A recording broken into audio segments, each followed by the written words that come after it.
Judith, France 3 Alsace s'associe toute la semaine à la promotion de l'emploi pour les handicapés. On est avec nous une malvoyante, Émilie Roth. Alors, vous travaillez pour les Ateliers du Petit Prince. C'est une association qui existe depuis... Depuis 2010, depuis le 19 avril. Alors, quels sont les métiers qui sont proposés au sein de cette association? Qu'est-ce qu'on peut y faire quand on est malvoyant ou handicapé? Essentiellement du reconditionnement de sacs poubelles, ou alors on est en partenariat avec l'APF de Strasbourg, qui nous donne aussi des spéculums ou des garrots pour vétérinaires à reconditionner. Voilà, c'est assez varié. Oui. Est-ce qu'on a un entretien d'embauche quand on rentre dans ce genre d'atelier, comme dans une entreprise classique, ou est-ce que c'est plutôt le bouche à oreille et on est conseillé, on est parrainé? Non, ça se passe comme un peu partout. Il y a un CV à envoyer, et puis après, il y a entretien avec la direction, et après, c'est eux qui décident si la personne sera parmi nous ou pas.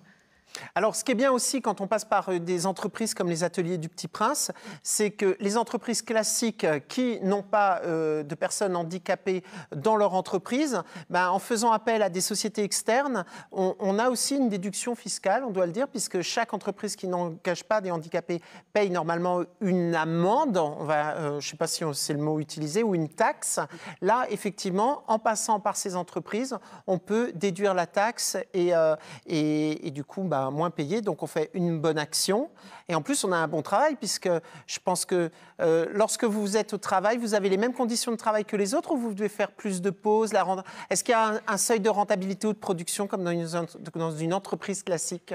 En fait, pour ceux qui travaillent à 35 heures, les horaires ont été répartis du lundi au jeudi, de 7 h à 17 h jusqu'au mercredi, et 16 h le jeudi. Après, tout le monde ne fait pas les 35 heures, parce que les horaires sont aussi adaptés en fonction du handicap qu'on peut avoir, handicap et de la fatigabilité de la personne. Est-ce que ça vous plaît d'aller travailler? Ou est-ce que, comme beaucoup de monde, vous dites « Oh non, je vais au travail ». Moi, je pense ça. Est-ce que vous avez la même joie d'aller travailler que les autres? Vous dites « J'ai une vraie chance d'aller travailler ».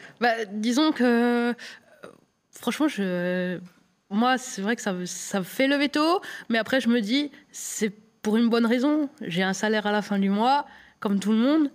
Et au final, vous êtes comme tout le monde. Voilà. Voilà.